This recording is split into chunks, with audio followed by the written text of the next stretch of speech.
په بغلان کې د مقاومت جبهې د 2 غړو وژل کېدل. سلام، وخت مو بخیر.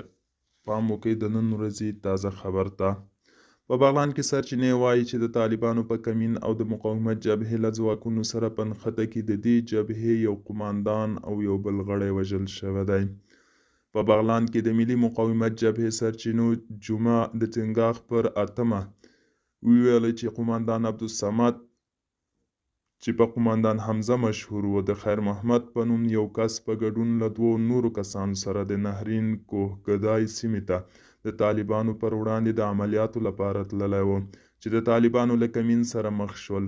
سرچینې ادعا کوي چې د دې جبهې غړي په داسې حال کې چې د سیمې او هلته د طالبانو د حضور په تړاو یې کره معلومات نه لرل، عملیات ته لیږل شوي وو.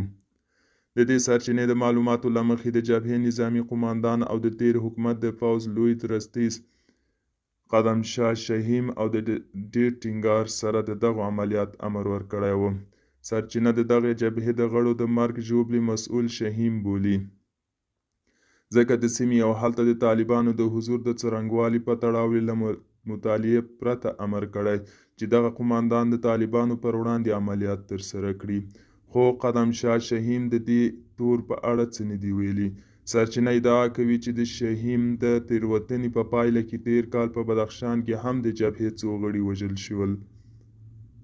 د ملي مقاومت جبهې تر اوسه په دې تړاو په رسمي ډول څه نه دي ویلي. د طالبانو په کمین کې دغه وژل شوی قماندان تیره اونۍ په یو ویډیو کې خپل موجودیت اعلان کړ او د دغې ډلې پر وړاندې پر وسلوال مقاومت ټینګار وکړ. دوستانو، دا و د نن ورځې چمتو کلی خبر. تر بیا مو په الله سپارم. ښې چارې، ښه وخت.